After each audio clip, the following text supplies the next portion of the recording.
Olá, bem-vindos, bem-vindas ao IMIP Educa, seu podcast de conteúdos em saúde para estudantes, gestores e profissionais de saúde de todas as áreas.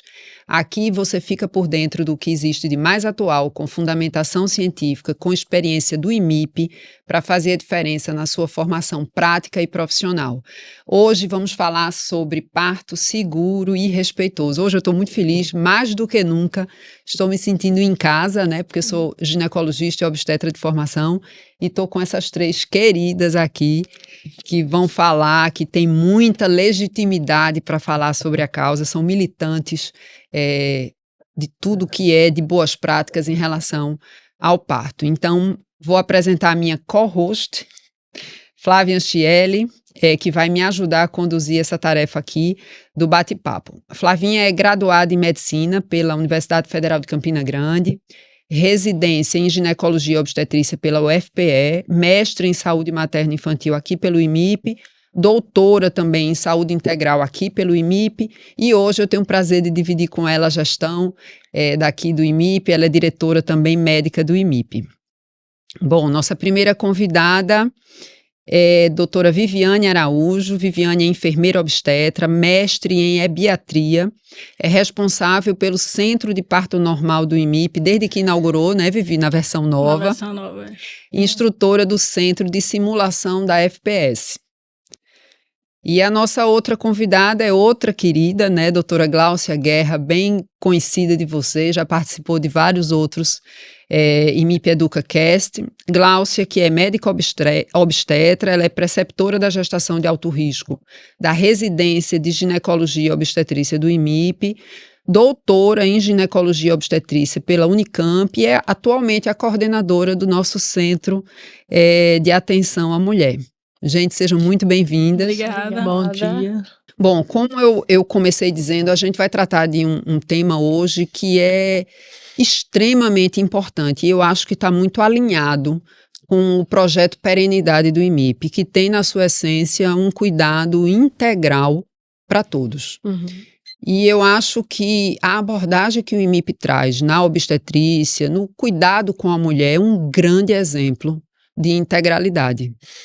E aí eu queria passar a palavra inicialmente para vocês, fazerem uma breve fala sobre esse assunto, para a gente cair realmente em relação às diretrizes. Eu acho que a gente tem que começar o que é considerado hoje um parto respeitoso, né? Um parto seguro, porque obviamente que, acima de tudo, a gente quer entregar um bebê saudável, uma mãe saudável, mas fazendo isso respeitando o direito e a vontade da mulher nessa hora que é tão importante. Isso. E que de um tempo para cá a gente está resgatando, porque o que é que aconteceu? Antigamente as mulheres sabiam e fazia muito parte da rotina das famílias, das comunidades, o parir. Isso. E aí o que é que acontece? De repente a gente começa a medicalizar demais. Uma coisa que é extremamente fisiológico. Sim. Eu digo sempre que o nascer e o morrer ficaram muito distorcidos. E a gente precisa agora resgatar, obviamente, à luz de uma segurança, né? A gente não pode comparar as taxas de mortalidade que existiam antigamente, tanto materna como fetais, como neonatais, mas assim, como é que a gente traz essa segurança, mantendo e respeitando a vontade da mulher e fazendo com que seja realmente uma grande experiência, porque todo mundo que tem filho sabe que é um momento único da vida da mulher e você entregar um bebê saudável dentro de uma experiência muito ruim, isso é muito triste. Então, pode repercutir, né, por muito tempo nessa experiência negativa. Isso, e Vivi sempre fala uma coisa muito legal, que é a história de que você, às vezes, nesse momento, a descarga de adrenalina, né, a ciência mostra isso, faz com que você se torne um adulto até, buscando sempre isso por conta de um estresse que você viveu intraútero e no pós-parto. Então, eu queria começar abrindo a palavra a vocês para falar um pouquinho dessas considerações, mas assim, já entrando no tema propriamente dito. Então, falando assim do parto respeitoso, né, e seguro, então, há pouco tempo se chamava de parto humanizado, né, mas a gente entende hoje que humanizado é toda a assistência que a gente deve dar, né, a parto, a qualquer tipo de atendimento.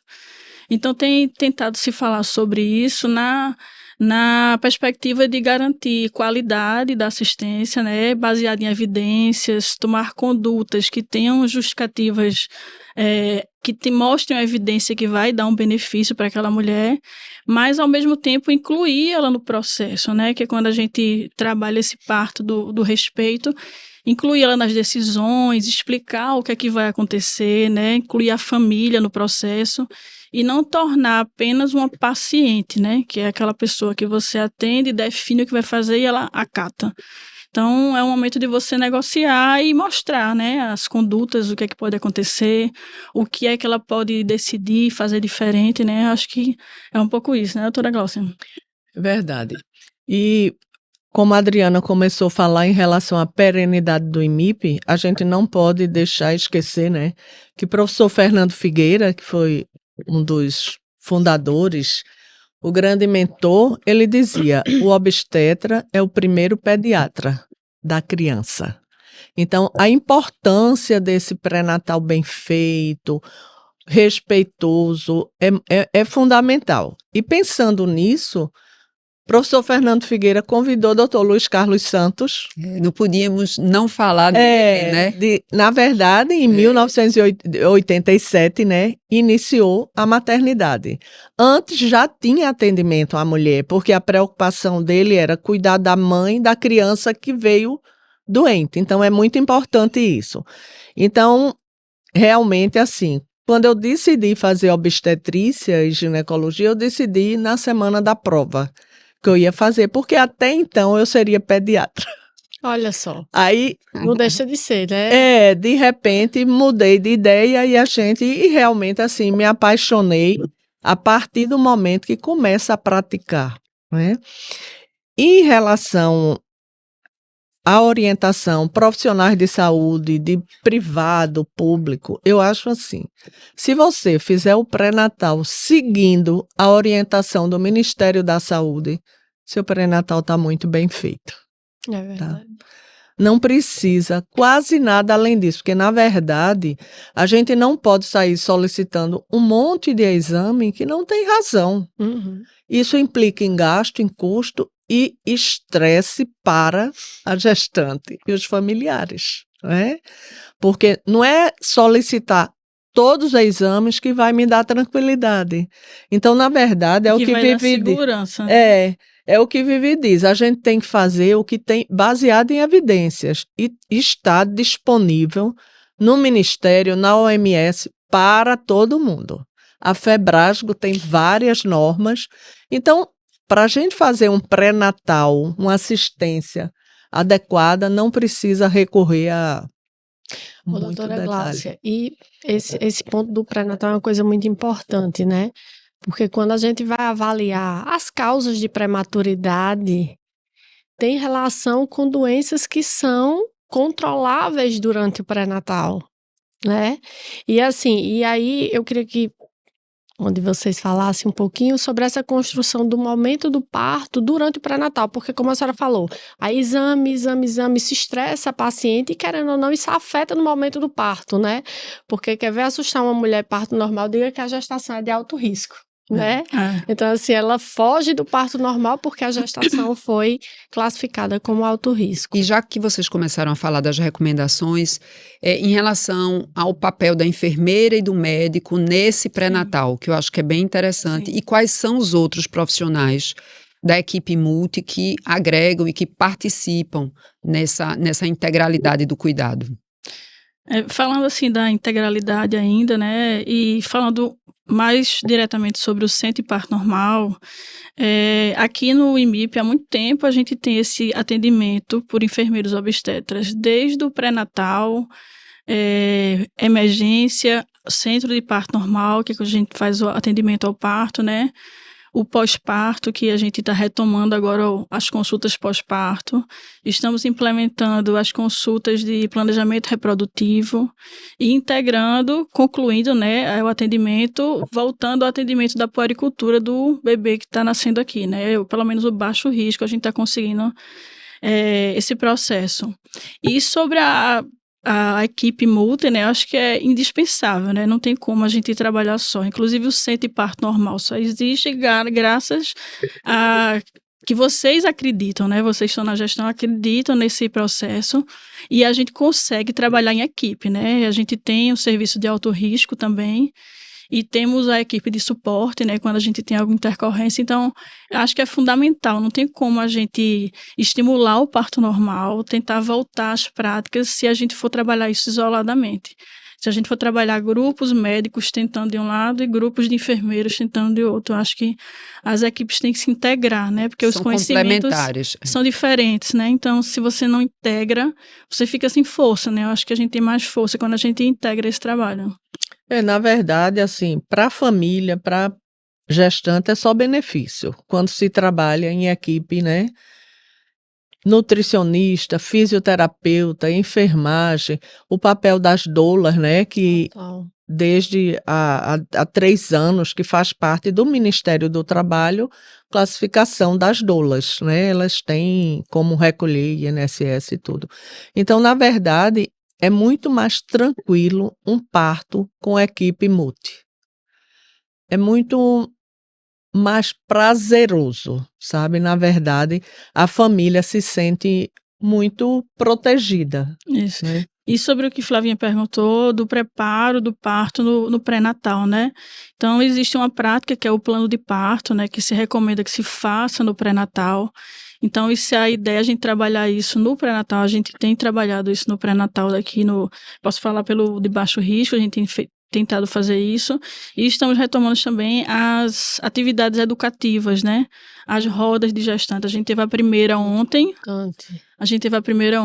E a gente vai retomar semanalmente no ambulatório. Vai ser agendado realmente, né, como consulta, já para tentar contemplar essa parte, porque às vezes na hora da consulta você não tem muito tempo para tirar todas as dúvidas ou dar muitas explicações sobre alguns procedimentos. E nesse momento da roda, a gente consegue tirar essas dúvidas, né? Então, conseguindo fazer aquela visita ao centro de parto normal, que é outra coisa que vincula e quebra muito aquele medo do desconhecido, né? Você vem ter o neném aqui, mas você já visitou o setor antes. Hoje de manhã tinha um casal, ele falou exatamente isso, né? Ele entrou nas redes sociais do IMIP, queria vir conhecer. A gente tinha um dia que era o dia de visita.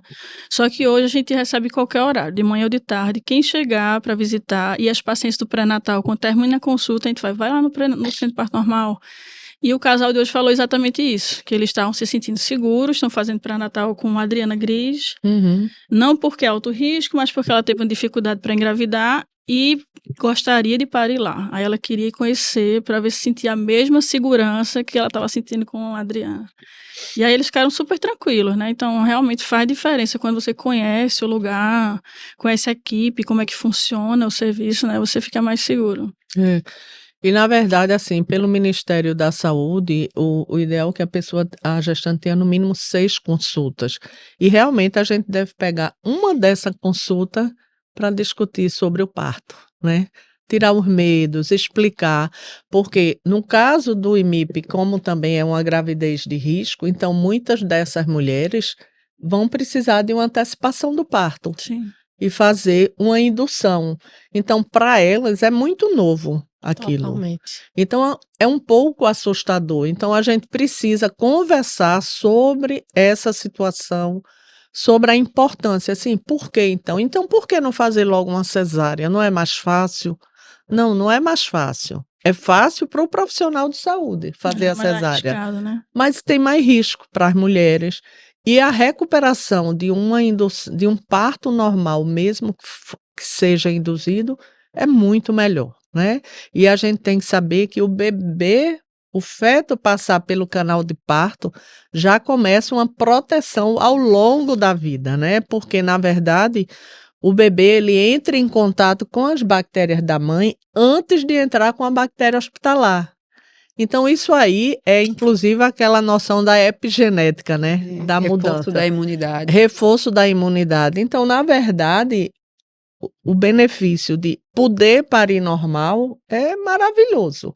Agora, lógico, aquela paciente que não tem condições ou psicológicas ou indicação médica, de uma cesariana, a gente vai dar todo o suporte necessário, fazer tudo o que precisa de profilaxia para evitar uma complicação. E né? também será um parto respeitoso. Total. Sim, Total, né? Nesse momento da cesariana, quando puder, assim que possível, baixar o pano para ela ver o nascimento do bebê.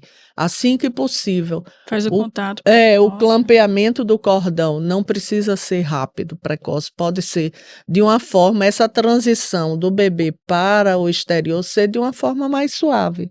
E logo em seguida colocar para o contato pele a pele. Isso faz uma diferença enorme para a vida desse indivíduo e dessa família, como a participação do pai, né, no parto, Isso. que antes não era comum. Provavelmente o pai de vocês, ninguém entrou nos partos, né? E realmente hoje é uma mudança muito importante. A gente tem até um termo, né? Que eu ia perguntar isso, o juramento do pai. Do pai, que a gente faz. Eu trouxe até do treinamento que teve da Rede Cegonha no Rio, em 2015, um enfermeiro de Manaus que confeccionou esse juramento, e a gente trouxe para todo lugar, né? E aí é uma fala que ele faz, dizendo que promete cuidar do bebê e respeitar a partir de agora, ele desliga o meu filho, aí corta o cordão, né? É uma cerimônia que a gente faz com os pais para que eles participem. É muito legal. Estimular o vínculo também, né? No momento do nascimento. Exatamente. E quais são os outros pilares? Se vocês forem definir, em breve síntese, o que é um parto respeitoso? Flavinha já falou aqui, não é porque é cesárea que não é respeitoso nem humanizado. O que é que vocês consideram que foi a grande guinada dessa modificação para olhar a mulher como protagonista desse momento, botando para trás, ou é uma luta nossa diária, tentando deixar para trás aquela medicalização? O que é que seria o marco hoje de um parto Na seguro verdade, e respeitoso? É o respeito à autonomia, né, da gestante. Então, na verdade, ela precisa, durante o pré-natal, entender todo o processo fisiológico, e isso aí pode ser em palestras, pode ser individual, discutir com a família e discutir o medo. Parir é um desafio, gente. É uma coisa muito marcante. Então, ela precisa perder esse medo e sentir que os profissionais envolvidos estão tranquilos e seguros para conduzir. E dizer, qualquer intervenção, qualquer alteração vai ser explicado a vocês e vai ser tomada a conduta que for necessária. Ô, Glaucia, às vezes o pedido de uma cesárea nada mais é do que um conjunto de medos sem fundamentos, né? E a gente precisa esclarecer isso. Isso aconteceu, inclusive, ontem com a gente, uma paciente, ela ficou o tempo todo pedindo cesárea, mas ela se planejou para o parto normal.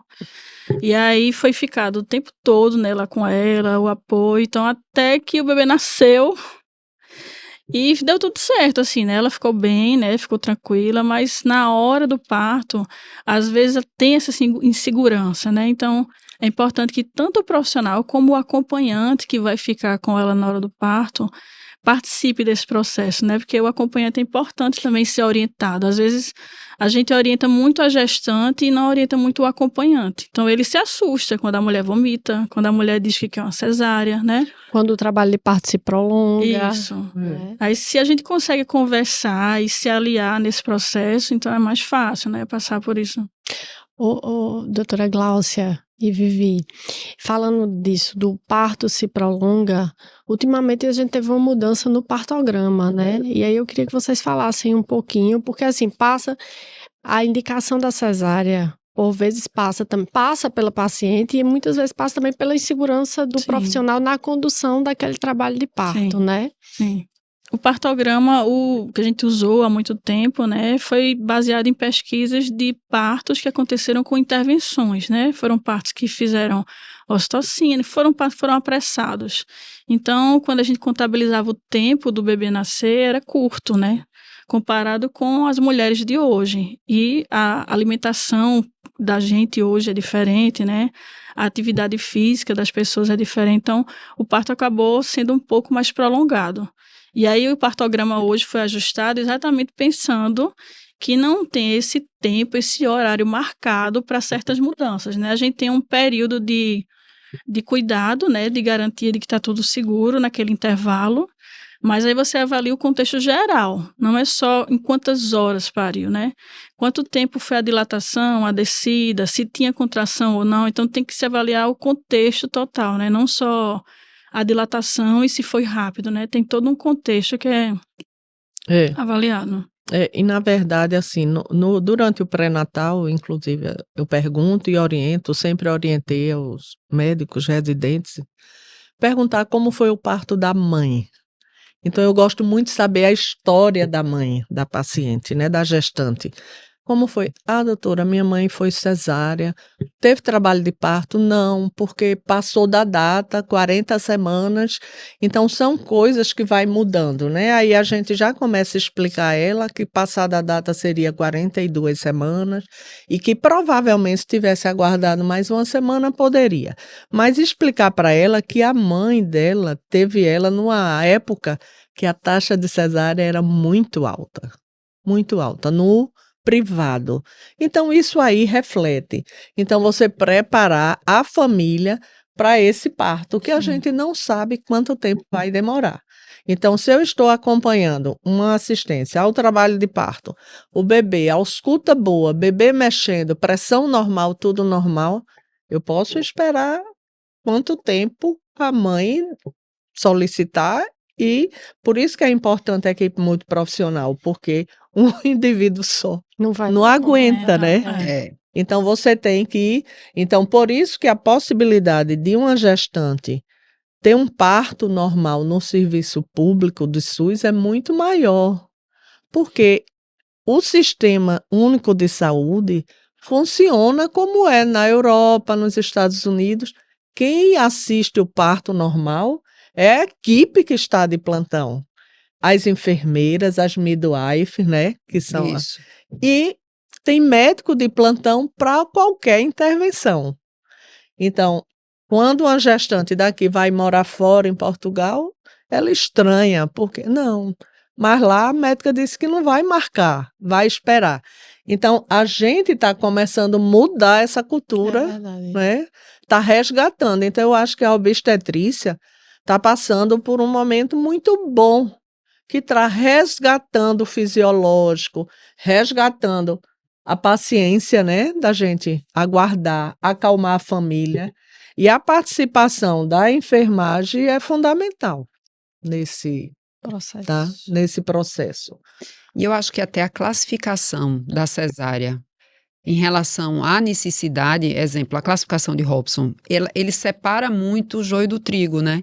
Daquela cesárea que foi oportuna e tinha que existir. Sim. Inclusive, em alguns países da África, eu estava lendo, que não ter cesárea é terrível. Morre mulher, morre menino. Porque deveria ter sido feita. Então, quando você falar em taxa de cesárea, você separar aquele grupo, um feto transverso, por exemplo, uma apresentação pélvica, daquele que teria tudo para ter sido normal e foi. Inclusive, a gente, nos últimos meses, né, temos reduzido bastante a taxa de cesariana. Então, e quando a gente faz a classificação pela classificação de Hobson, a gente vê que a gente está operando o que precisa. O que precisa, e que não operar esse que precisa é que é ruim. Exatamente.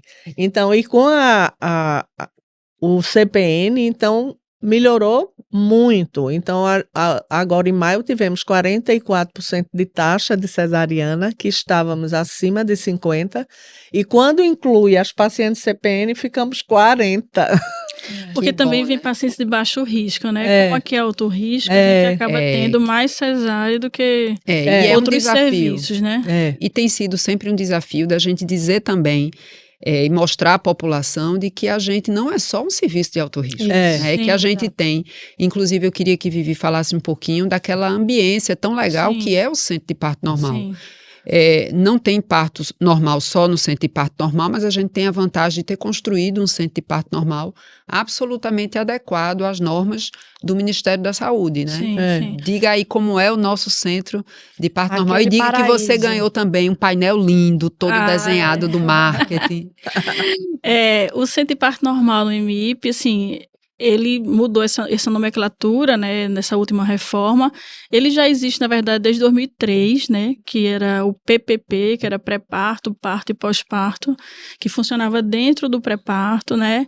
Já tinha um pouco de diferença na ambiência, mas aí a gente teve uma reforma, né, que mudamos de andar e ficamos com suítes individuais, né. A gente tem banheira para assistência ao parto na água, ou até para alívio da dor na banheira, né? Às vezes elas nem querem que o bebê nasça na água, mas o fato de ficar na água quente alivia bastante, né? E aí o espaço, assim, é muito aconchegante para a família, né? Os quartos são amplos, as famílias podem ficar de forma individual, reservada. Como a gente tem um espaço amplo, a gente consegue até ficar com 2 acompanhantes, né, na hora do parto. E aí participa o pai ou alguma outra pessoa. A equipe é composta por enfermeiros, obstetras, né? A grande maioria são egressos nossos, foram residentes daqui. Assim que eu também fui residente aqui, eu estava quando o PPP foi inaugurado, em 2003, né? Como residente. E aí hoje eu estou como enfermeira lá, né, com a equipe. Então acho que 90% foram residentes nossos, mas também quem não foi é extremamente capacitado, né? São pessoas muito conscientes de saber também até que ponto podem ir, né? Até que momento eu preciso do apoio médico, né? Para a gente também não ter essas dificuldades e colocar em risco, né? A família e o bebê. E é campo de prática também, campo né? de Isso prática, para os estudantes, né? para os residentes. Isso, para residente, para acadêmicos. A gente recebe também residentes de fora. Recentemente, mês que vem, na verdade, a gente vai começar até teleconsultas. Coisa boa. No intervalo do pré-natal, para estimular também essa vinculação. Então, o intervalo entre as consultas de pré-natal, a gente vai fazer teleconsulta. Eu que vou fazer com as gestantes para também vincular, né, ao centro de parto normal. Doutora Muito bom. Gláucia, e fala um pouquinho sobre o parto respeitoso na gestante de alto risco, porque a senhora falava da taxa de cesárea, que 40%, quando a gente olha o global, não é ainda o que a gente sonhava, mas quando a gente vai para a classificação de Robson, a gente está operando, como a senhora falou, quem precisa, mas fala um pouquinho desse processo do parto na gestante de alto risco. Veja bem, na verdade, a taxa de cesariana recomendada pela Organização Mundial de Saúde é em torno de 15% a 20%, tá? Vivi no CPN, a transferência para o centro de parto, para o COB, o pré-parto, é 2%, né, Vivi? É bem pequeno. Então, e mesmo as que vão, nem todas vão para cesárea. Né? Às vezes é um pico hipertensivo. Exatamente. Então, é muito bom. Então, na verdade, o que é que a gente espera de taxa de cesariana numa gestante que tem algum grau de risco? Se a gente for avaliar a taxa de cesariana do SUS é em torno de 52%. O SUS inclui serviço privado e público, tá? E no privado, alguns setores, alguns hospitais no Sudeste, chega a 95% de taxa de cesárea. Então, essa taxa é real? Realmente precisa? Ou se está faltando apoio à família e à gestante para conseguir chegar a um parto normal. Então, a gente vê cada vez mais aqui, a gente tem uma pessoa que passa a terceira opinião para dar a opinião de indicação de cesárea, que é muito importante. Qualquer dúvida, ligam para as pessoas mais velhas para dar suporte, né? A gente tem um grupo jovem de plantonistas e realmente eu, inclusive, parabenizei eles, porque os jovens é que provavelmente estão levando essa taxa de cesárea para redução, com bom resultado. Então, as pacientes estão saindo felizes, satisfeitos, os bebês saudáveis, né? Porque eles já vêm da geração preparada por a gente para perder o medo do parto normal, né? Porque, na verdade, se disseminou o medo, porque em 1970, o que tinha nos hospitais eram parteiras que ficavam acompanhando o trabalho de parto e quando estava com 8, 9 centímetros, ligava para o obstetra. Já está perto. E chega a 80, tira essas mulheres dos hospitais privados, que aí a taxa de cesárea aumentou muito, né, pela estrutura, porque o que precisa é isso. Nos Paciência, né? De hospitais. É paciência e tem que ter equipe, né, para assistir o parto, para a mulher chegar e ter o parto. Isso. Por exemplo, as pacientes de vínculo privado que tem algum convênio, elas podem ter a opção de parir no CPN do IMIP. Sim, e tem entendeu? vindo bastante. Né? Isso é uma oportunidade que elas ficavam angustiadas, com medo de chegar e o médico que está de plantão não aceitar conduzir um parto vaginal, ou o médico estava operando e não. Então, a gente tem orientado isso também. E eu acho que nesse ponto o momento de internar também é definidor, né? Uma paciente que entra ainda naquela fase latente, em pródromos. Sim. Aí né? Aumenta muito a taxa de cesárea. Aumenta muito a taxa de cesariana, né? A paciente... E começa aquela angústia, tá demorando, Sim. quando na realidade não estava nem na fase ativa do trabalho de parto. Então, na verdade, assim, a gente deve induzir quando tiver uma indicação médica, indicação social que eles falam para indução, é geralmente uma gestante que mora muito longe, que está angustiada, com medo, isso é uma indicação social, mas é uma indicação, tá? Não de cesárea, de indução. De indução. Indução, aquelas indicações médicas que tem que explicar qual é a razão, né? Informar a família, a gestante, por que precisa antecipar aquele parto, né? Porque muitas vezes vai nascer um bebê prematuro que vai precisar de UTI, né? Então, na verdade, a gente tem que ser bem aberto com a família, bem sincero, tá? E organizar e preparar a família para esse momento que é tão mágico, né? E aí, Glaucia, você falou em segunda ou terceira opinião. Fala um pouquinho mais sobre essas estratégias de redução de cesárea. Né? A gente está falando no ambiente, eu acho que isso também é importante, você ter um ambiente adequado, você falou em trabalhar em equipe, mas o que é mais de recomendação que a gente tem para reduzir cesariana? A primeira coisa é evite a primeira cesárea. É verdade. Evitar a primeira cesárea é fundamental. E em quem é que eu posso evitar essa primeira cesárea? Em 85% das mulheres, né, das gestantes. Então, se ela não tem fator de risco, então é ter paciência, organizar, estruturar a família para esperar a data que o bebê quer nascer, porque o início do trabalho de parto é uma organização entre o feto e a mãe. Então, as famílias precisam estar preparadas para isso, né? Eu assim, vejo também pelo lado da educação em saúde, sabe? Porque o hospital tem que ter o recurso, tem que ter a equipe, mas se a população não tiver a instrução, né? A gente já tem um problema sério de letramento, né? As pessoas têm dificuldade de absorver as informações. E a gente tem dificuldade de falar em uma linguagem clara, né? Exato. Mas eu acho que o investimento na educação em saúde, nas comunidades, nos grupos de gestantes, eu acho que impactaria bastante, né? Porque acaba que fica muito na mão do profissional a decisão, né? E aí, quando a gestante tem o direito à escolha e da opinião, mas se ela não sabe o que ela vai dar opinião, como é que ela vai escolher? É verdade. E essa é a definição de autonomia, né, doutora? Você ter você só pode dizer que o paciente tem plena autonomia se ele souber, se ele estiver entendendo minimamente conhecimento daquilo que está sendo. Ele pode estar só repetindo alguma informação que alguém passou, né? Por isso a estratégia de tentar voltar de rodas de gestão, de aumentar, melhorar essa instrução. E a conversa, esse diálogo franco, essa transparência, eu não vejo. Você sabe que a obstetrícia é uma das áreas onde ocorre a maior judicialização. Isso.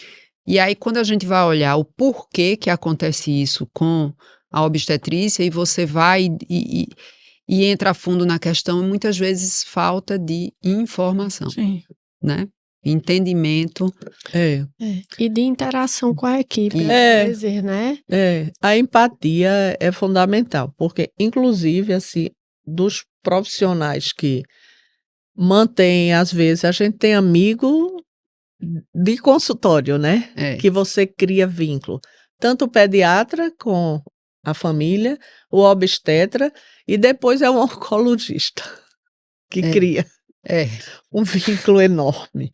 Mas, assim, a obstetrícia, a enfermagem, a gente, quando assiste o parto, se as pacientes pudessem, elas ficavam amigas da gente frequentando nossas casas. Infelizmente, É. não. Participou de um momento tão Muito importante da vida importante. dela. Muito, né? Muito. Então, não é raro a gente receber bilhetinho, é porque hoje, com a internet, o Instagram, se escreve menos. Mas eu tenho uma pasta lotada, 2 de bilhete que eu recebi, que quando eu me aposentar, eu vou ficar olhando. E aí, eu vou trazer mais uma vez a questão da humanização, no sentido de que o IMIP tem muito isso na raiz. E aí, você falando disso, é justamente esse modelo que o IMIP traz desde sempre, de não chamar ninguém de mãezinha, de não chamar ninguém... É a vesícula, é a hérnia, essa forma de tratar. O direito ao acompanhante. O direito ao né? acompanhante, eu acho que isso cria um vínculo tão grande. Né? E Muito. como é que o desafio, Glaucia e Vivi, de passar isso para essas gerações que chegam? Como é que a gente tem que perpetuar isso? Isso está no projeto Perenidade do IMIP. Como é que essa essência de tratar as pessoas de forma humana, respeitando a sua particularidade física, mental e social, que a gente tem esse desafio hoje? Como é que vocês acham? Na verdade, o primeiro desafio, assim, seguir os preceitos da instituição, que tem desde sempre, mas, assim, o exemplo, sabe? Exato. O exemplo. Quando eu digo na discussão com os internos residentes, eu digo, olha, o interno é fundamental na assistência ao parto da gestante. Imagine vocês estão lá no pré-parto, você vai auscultar um bebê e ausculta 80. Chama urgente a plantonista vai, ausculta, indica uma cesárea para o sofrimento. Você salvou uma vida. Exato. Duas, então, né? duas. A da mãe e a do bebê, Veja, né? como seu papel é importante. Como a enfermeira, a técnica. Doutora, faltou a ampicilina. A senhora esqueceu? Gente, porque é muita gente para dar assistência. Sim. Então, é um trabalho em equipe que todos precisam ajudar e contribuir, cada um da sua forma, desde o porteiro, né? Eu digo, quando o porteiro chega, que recebe a família bem, já é um bom começo. Inclusive, o SUS, ele faz pergunta aos usuários, né? Então, a pergunta eles fazem: você foi atendido bem no IMIP? O porteiro lhe atendeu bem? A recepção lhe atendeu bem? O médico, a técnica de enfermagem, ele pergunta tudo. Então, quanto mais a gente trabalhar essa questão da empatia e da humanização, porque a gente sabe que trabalhar em serviço de saúde, às vezes, é muito sacrificado. Pelo sofrimento que você vivencia das pessoas. É muito. E essa turma nova de estudantes agora, né? Eu acho assim, eles já vêm trabalhando um pouco, né? A geração deles já escuta um pouco mais, assim, os pacientes, diferente de alguns anos atrás, assim. Então, ele já tem um perfil diferente, que é mais receptivo a essas informações, né?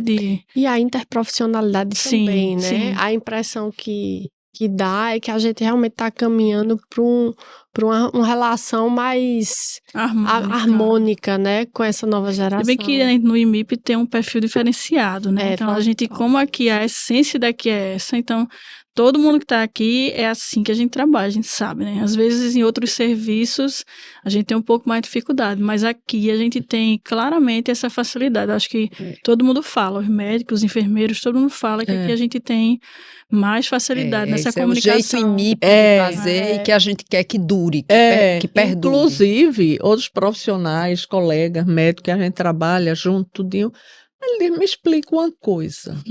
Por que é que vocês do IMIP são assim apaixonados? Me explica o que é que vocês fazem. Eu digo, nada, a gente trabalha junto. Trabalha em equipe, com apoio da direção, com todo mundo, né? Então é uma E o cuidado centrado no paciente, né? Esse termozinho que agora está tão em moda que, na realidade, a gente já usa há muito tempo. Gente, olha, a gente passaria aqui brincando o resto da manhã, mas a gente está chegando perto do fim e aí, como sempre a gente faz, eu queria, e eu sei que não faltam histórias interessantes e marcantes. Eu queria saber de vocês nessa linda trajetória de vocês da obstetrícia. Conta aí pra gente um caso que marcou. Eu tenho um já para contar, viu? Mas vou deixar vocês contarem primeiro. Conte logo, traga. Veja bem, são tantos, né, que marcam, que a gente fica assim, mas assim, tem uma que foi muito marcante, que era uma paciente cardiopata muito grave, e ela tinha 17 anos. E quando chegou aqui, o pessoal da cardio, Glaucia, eu não entendo como é que essa menina está viva. Eu não entendo. Eu digo, ela está viva e grávida. E, resultado, a gente ficou organizando para fazer uma cesárea programada. Eu não queria. Eu queria que ela parisse normal. Aí, Cleusa, oh, meu Deus, deixa de invenção. Eu digo, não. Aí, no dia que ia ser a cesárea, não tinha nenhuma vaga para o bebê nascer. Eu digo, pronto. Era prematuro? Era de 36 semanas, mas você não pode programar sem ter um canto. Aí, resultado, quando foi no dia 21, feriado, a residente liga. Doutora, a paciente está entrando em trabalho de parto. Era um feriado. Aí eu liguei para Leila. Leila, estás aonde? Em Aldeia. Eu digo, vamos para o IMIP, que a cardiopata está em trabalho de parto. Tá. Aí viemos. Quando eu cheguei, ela estava de cócora assim, junto da cama. Não cansou, eu digo, pronto, vai parir. Tá. Aí liguei para Fernanda Augusto, porque ela precisava parir no transplante. Com anestesista, com todo mundo. Aí veio o anestesista da cardio, porque por dia precisar fazer uma intervenção. Aí fomos para lá de 1h da tarde e o menino nasceu 18. Aí, Fernando e todo mundo assim, que hora vai nascer? Eu digo, eu sei, Fernando.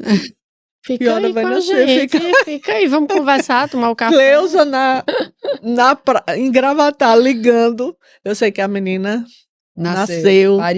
Pariu normal, comigo tudo normal.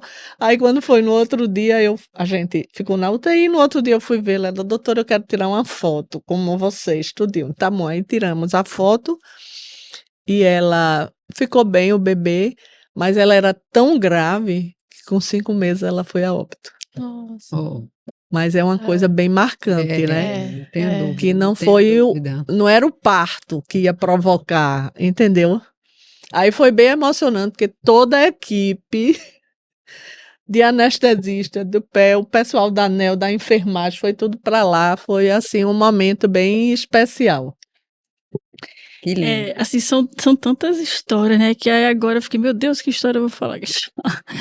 Eu tô aqui também, assim, há algum tempo, né? Eu tô aqui há 18 anos no IMIP, como profissional, fui residente daqui, então muitas dessas histórias eu participei, né? De parto no transplante, de parto na UTI, parto na emergência. Mas uma coisa que, assim, eu sempre me marca aqui, que me lembra, é exatamente o trabalho em equipe, né? Quando acontecem essas urgências. Então, às vezes, alguém liga da UTI, vai ter uma cesárea na UTI agora, então, de repente, tá todo mundo lá, assim. Então, o que me marca muito aqui é esse trabalho em equipe, que às vezes a gente nem pede, nem precisa dizer, me ajuda.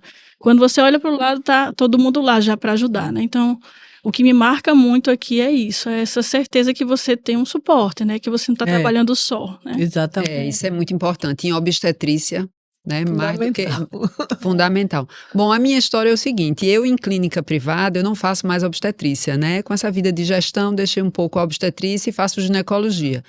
Há uns 2 meses atrás, eu já tenho 26 anos de formada, há uns 2 meses atrás eu estava no consultório, aí entra uma paciente. Oi, doutora, tudo bem, tudo bem. Bom, a senhora vai me dizer se está tudo bem, com uma foto na mão.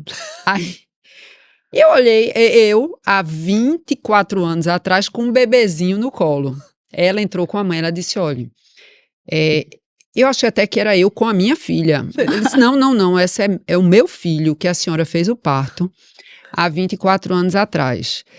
E aí, doutora, eu vim aqui porque a senhora precisa fazer o parto da esposa dele, que está grávida. Esse menino era um talento para futebol, foi comprado por um time europeu, mora fora do país e veio com a esposa porque queria que eu fizesse o parto da esposa dele. E eu estou agora fazendo esse parto, mas assim, não pude dizer disse que não fazia mais obstetrícia, mas eu fiquei foi uma experiência no mínimo boa para ela, né? E para ele não quero um bebê, mas assim, a história que a mãe dele contou desse momento era um momento feliz, que aí ele quis que se repetisse. Eu tô me vendo novamente como obstetra nesse Muito período. Bem. Vocês falando aqui, eu refletindo, né? Eu, assim como a doutora Adri, hoje eu tô na gestão, mas eu lembrei de um caso que foi muito emblemático, né? Eu fiz doutorado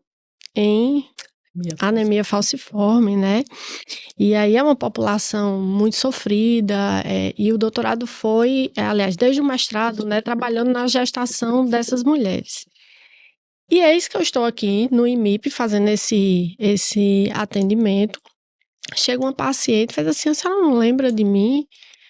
Aí eu olhei para ela, não. Aí quando eu olhei o nome, meu Deus, lembrei na hora, porque era um nome único.